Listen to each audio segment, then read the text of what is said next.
participants experienced a systemic side effect, ranging from severe chills to fevers. Are these vaccines safe?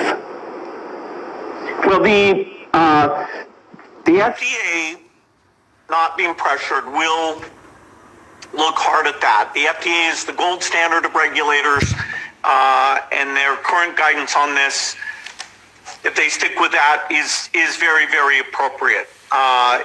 And you know, the side effects were not super severe. That is, it didn't cause permanent health problems for the things there. Moderna did have to go with a fairly high dose, and so to get the antibodies. Though the data showed that everybody with a high dose had a side effect.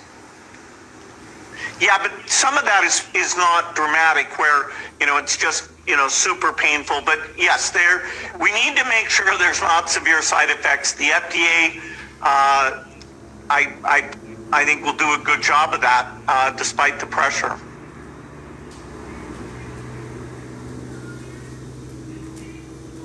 In my regular phone calls with Dr. Fauci, we update each other on, okay, how are we working with various companies?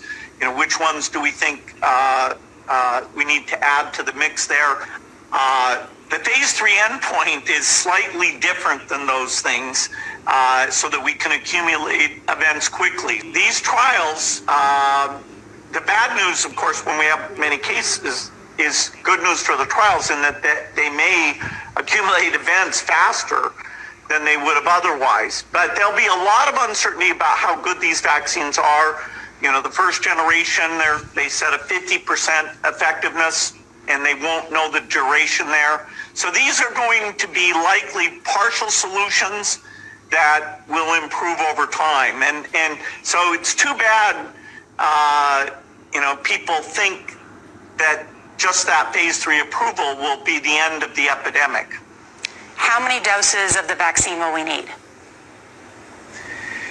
Well, none of the vaccines at this point appear like they'll work with a single dose. That was the hope at the very beginning.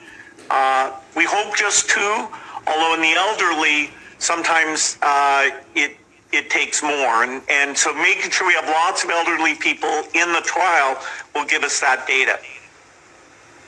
You've said some more than 7 billion doses. That's what we'll need. Well, if what you're trying to do is block all the transmission, then you need to get 70-80% coverage on a global basis. So that it's unbelievably big numbers. You're talking about a global vaccination program without a vaccine that hasn't been fully developed yet, and a massive scaling up of how to produce one or several vaccines. I mean, it's mind-boggling to think about this effort.